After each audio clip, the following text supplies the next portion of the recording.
Everyone, आज हम लोग देखेंगे क्वेश्चन नंबर 28 तक देख लिए थे भारतीय भवन पब्लिकेशन का। आज क्वेश्चन नंबर 29 से देखने जा रहे हैं, जो आपका घन गणांक था। क्वेश्चन नंबर 29 से देखने जा रहे हैं। तो 29 देखिए आपका क्या कह रहा है कि 36 सेंटीमीटर लंबे, 24 सेंटीमीटर चौड़े और 24 सेंटीमीटर ऊंचे एक डिब्बे में 12 सेंटीमीटर लंबे, 6 सेंटीमीटर चौड़े और 3 सेंटीमीटर मोटे कितने माचिस के बंडल रखे जा सकते हैं।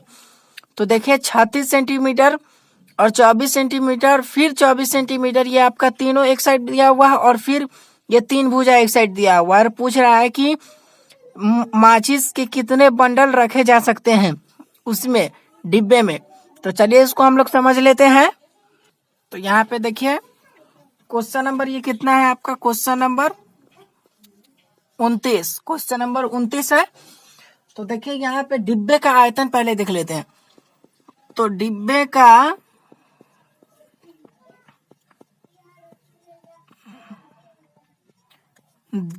आयतन में देख लेते हैं। डिब्बे का आयतन, इसका लंबाई जो दिया हुआ, डिब्बे का आयतन की लंबाई 36 किसी में दिया हुआ है सेंटीमीटर में, और इसका चौड़ाई जो दिया हुआ है, चौड़ाई दिया हुआ है 24 सेंटीमीटर,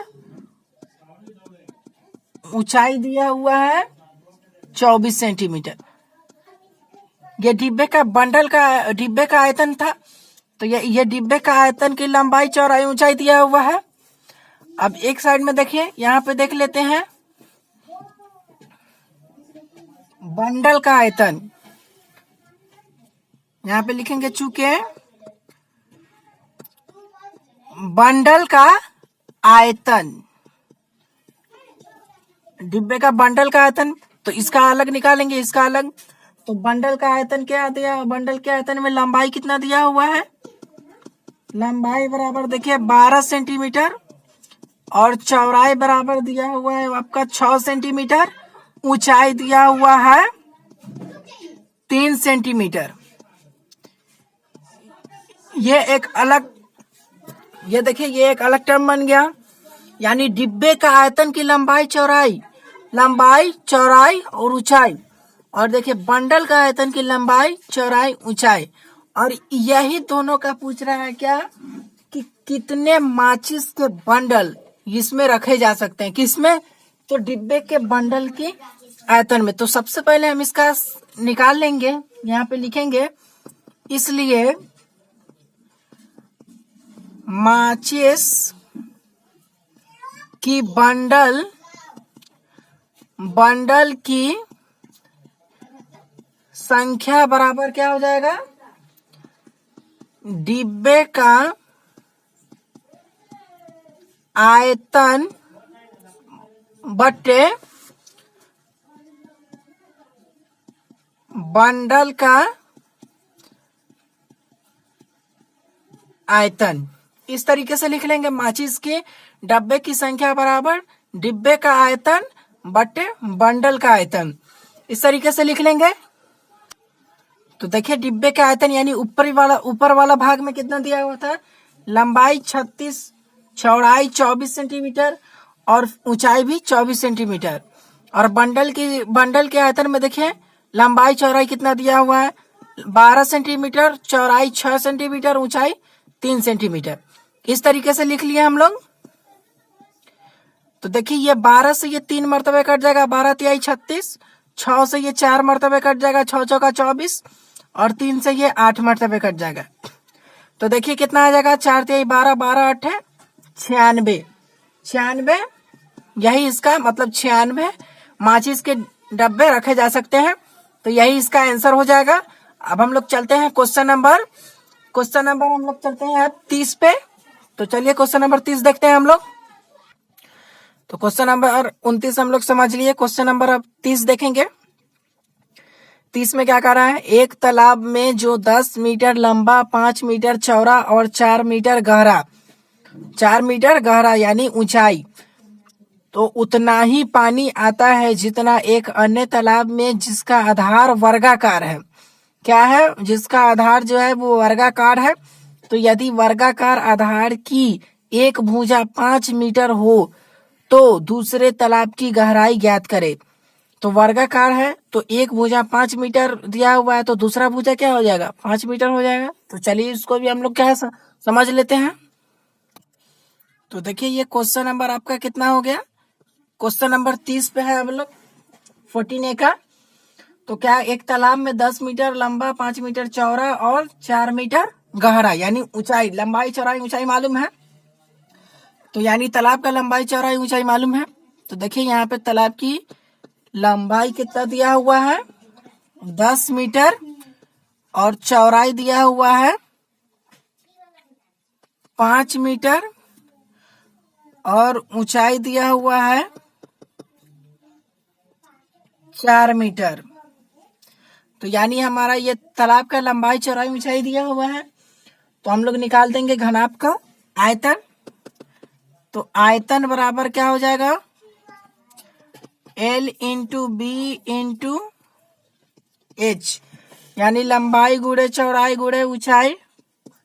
लंबाई कितना दिया हुआ है 10, चौड़ाई कितना दिया हुआ है 5, ऊंचाई कितना दिया हुआ है 4 मीटर क्यूब में, क्योंकि आयतन निकालना है तो आयतन मीटर क्यूब में ही होता है। तो 10 पचे 50, 50 5 चौका कितना हो जाएगा 200, यानी 5 चौका 20, 200, तो 200 मीटर क्यूब ये हमारा घनाभ का आयतन निकल गया। यानी अब ये एक तालाब का आयतन निकला, मतलब अब क्या कर रहा है कि दूसरे तालाब की आयतन, दूसरे तालाब के आयतन में हमसे क्या निकालने के लिए बोल रहा था, गहराई यानी ऊंचाई निकालने के लिए बोल रहा। तो यहाँ पे लिखेंगे इसलिए दूसरे तालाब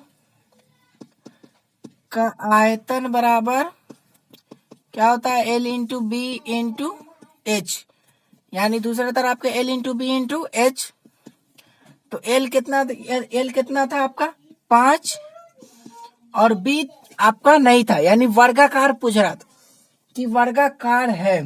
तो यदि वर्गाकार है 5 मीटर हो तो दूसरे तालाब की गहराई ज्ञात करें। वर्गाकार का मतलब क्या होता है, जब लंबाई 5 मीटर दिया रहेगा वर्गाकार में तो चौड़ाई भी क्या हो जाएगा 5 मीटर ही हो जाएगा। तो 5 मीटर एच हमको निकालना है, यानी गहराई हमको प्राप्त करना है, तो एच का एच रह जाएगा। और ये आपका आयतन कितना निकल के आया था, देखिए यहाँ पे आयतन, घनाभ का आयतन 200, तो आयतन के जगह पे 200 को रखेंगे। अब इसलिए हम एच को यहाँ पे, एच यहाँ आएगा, एच बराबर कितना हो जाएगा, एच बराबर देखिए यहाँ पे 200 5 इंटू 5, मतलब एच यहाँ आया और 200 ऊपर में जाएगा और भाग में इसको बदल जाएगा। तो 5 से ये देखिए 4 मरते कटेगा, यानी 40 पच्चे 200, 5 अट्ठे 40। तो देखिए यहाँ पे कितना आ गया 8 आ गया, 8 मीटर, यानी ये हमारा दूसरे तालाब की गहराई निकल गया। तो यही हमको निकालने के लिए बोल रहा था, तो यही इसका आंसर हो जाएगा। और क्वेश्चन नंबर हम लोग अब 31 नंबर पे चलते हैं। क्वेश्चन नंबर 31, क्वेश्चन नंबर 30 तक देख लिए थे, क्वेश्चन नंबर 31 से देख रहे हैं। एक परीक्षा भवन 120 परीक्षार्थी के लिए बनाया गया है। तो प्रत्येक परीक्षार्थी को 5 वर्ग मीटर भूमि तथा 30 घन मीटर स्थान दिया जाता है। तो यदि परीक्षा भवन की लंबाई और चौड़ाई 3:2 के अनुपात में है तो उसकी लंबाई, चौड़ाई और ऊंचाई निकालिए। मतलब एक परीक्षा भवन 120 विद्यार्थियों के लिए बनाया गया, 120 विद्यार्थियों के लिए बनाया गया। तो प्रत्येक परीक्षार्थी को 5 वर्ग मीटर भूमि यानी जमीन तथा 30 घन मीटर स्थान दिया जाता है। तो यदि परीक्षा भवन की लंबाई और चौड़ाई 3:2 के अनुपात में है तो उसकी लंबाई, चौड़ाई, ऊंचाई पूछ रहा है। तो चलिए इसको हम लोग समझ लेते हैं। तो देखिए ये क्वेश्चन नंबर आपका कितना हो गया 31, यानी 31 हो गया आपका क्वेश्चन नंबर ये। तो 31 में क्या करता है, प्रत्येक विद्यार्थी कितना जगह ले रहा है, प्रत्येक विद्यार्थी जो है वो 5 वर्ग मीटर जगह लेता है। कितना लेता है 5 वर्ग मीटर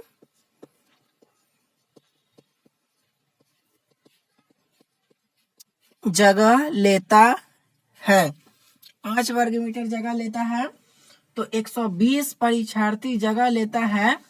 यहाँ पे लिखेंगे, चूंकि ये एक नियम से बना रहे इसलिए 120 विद्यार्थी जगह लेता है। 120 विद्यार्थी जगह लेता है, यानी 120 गुने 5 कितना आ गया, 600 मीटर स्क्वायर, यानी इतना क्या लेता है, जगह लेता है। 600 विद्यार्थी जगह लेता है। तो यहाँ पे अभी देख लीजिए, बोल रहा है उसका लंबाई चौड़ाई ऊंचाई ज्ञात करने के लिए। तो L बराबर B, यानी लंबाई बराबर चौड़ाई कितना दिया हुआ है आपका, 3:2 ऐसे दिया हुआ है। तो यहाँ पे हम लोग मान लेंगे, चूंकि अनुपात बराबर, जब अनुपात में क्वेश्चन दिया रहा है तो वहां पे हम लोग x मान लेते हैं, अनुपात बराबर x ऐसे मान लिया। तो लिखेंगे परीक्षार्थी भवन का क्षेत्रफल बराबर, हम लोग निकालेंगे, इसलिए परीक्षार्थी भवन का क्षेत्रफल बराबर क्या होगा, लंबाई गुणे चौड़ाई, यही होगा। तो लंबाई गुणे चौड़ाई, तो क्षेत्रफल देखिए ये आपका कितना निकल के आया था, 600 और लंबाई कितना दिया हुआ है, देखिए लंबाई 3 दिया, 3/2, तो 3x लिखेंगे क्योंकि हम लोग x माने थे, और चौड़ाई कितना, 2x हो गया। अब इसको इस तरीके से लिखेंगे, 600 बराबर 3 दूना कितना हो जाएगा, 6x स्क्वायर, 6x स्क्वायर हो जाएगा, 6x स्क्वायर हो जाएगा। तो देखिए यहाँ पे x स्क्वायर इधर आएगा, तो 600/6 भाग में हो जाएगा इस तरीके से। देखिए ये कट जाएगा 100 बार में, 100 छक 600, तो x स्क्वायर है, इस पे स्क्वायर है, तो स्क्वायर इस पे से हटेगा तो इधर रूट चढ़ जाएगा, यानी √100। तो देखिए ये यहाँ पे इसलिए लिखेंगे x बराबर, ये कितना का स्क्वायर है, 10 का, तो यानी x का वैल्यू कितना हो गया, 10 सेंटीमीटर हो जाएगा। यहाँ पे देखें, तो देखिए यहाँ पे x का वैल्यू कितना आ गया, 10 सेंटीमीटर, सॉरी 10 मीटर, मीटर में दिया हुआ था 10 मीटर, जो चीज में दिया रहेगा वो बैठा देंगे, मीटर या सेंटीमीटर, तो मीटर में दिया हुआ है। तो x का वैल्यू हम लोग कितना आया, 10 मीटर आया। तो हम लोग क्या किए थे, अनुपात को x माने थे। तो यहाँ पे लिखेंगे अतः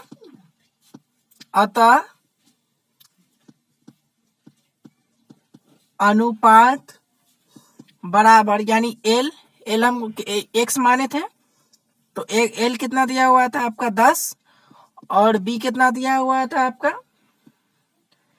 नहीं L हमारा x का वैल्यू तो 10 आया है, और ये सब में 10 से गुना कर देंगे। L कितना दिया हुआ था 3, और B कितना दिया हुआ था, B कितना दिया हुआ था 3, और L 2 दिया हुआ था, 2 मीटर दिया हुआ था। इसको गुना करेंगे तो 20 मीटर आ जाएगा, और 10 दिया 30 मीटर, यानी हमारा निकल गया, ये साइड निकल गया। तो यानी अब यहाँ पे हम लिखेंगे, चूंकि यहाँ पे लिखेंगे, चूंकि एक परीक्षार्थी भवन 30 घन मीटर जगह लेता है। कितना जगह लेता है, 30 घन मीटर जगह लेता है। तो यहाँ पे लिखेंगे, इसलिए 120 परीक्षार्थी बराबर, यानी 120 गुने 30 कितना हो जाएगा, 12 तिहाई 36, यानी 3600 मीटर, ये हमारा निकल गया। और अब पूछ रहा था कि हॉल की ऊंचाई ज्ञात करें। हॉल की ऊंचाई यानी गहराई लिखा हुआ है आपके बुक में, तो गहराई कहने का अर्थ होता है ऊंचाई। ऊंचाई ज्ञात करें, तो ऊंचाई ज्ञात करेंगे। तो हॉल की ऊंचाई, यानी हॉल की ऊंचाई बराबर क्या होता है, फॉर्मूला आयतन बटे आयतन बटे क्या होता है, आयतन बटे लंबाई गुणे चौड़ाई, लंबाई गुणे चौड़ाई। तो आयतन आपके बुक में कितना दिया हुआ था, आयतन यहाँ हमारा कितना निकला 3600, और 3600 निकला आयतन, और लंबाई चौड़ाई पूछ रहा है, तो लंबाई देखिए यहाँ पे 20 और चौड़ाई 30, तो 20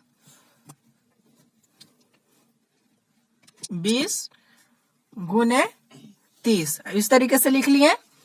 तो शून्य से देखिए शून्य कट जाएगा, और यहाँ पे शून्य से शून्य कट जाएगा, और 2 से ये कट जाएगा कितना बार में, 18 बार में। तो 18 आ गया आपका, देखिए नहीं देखिए यहाँ पे 3 से कटेगा, 3 से कितना आएगा 6 बार में। तो यहाँ पे देखिए 6 आया, यहाँ पे देखिए 6, तो यही इसका 6 मीटर इसका आंसर हो जाएगा। यही हमसे पूछ रहा था, यानी हॉल की ऊंचाई जो आया हमारा कितना आया 6 मीटर। तो आज यहीं तक रहने देते हैं, फिर इसी एक्सरसाइज में अगले वीडियो में मिलेंगे। धन्यवाद।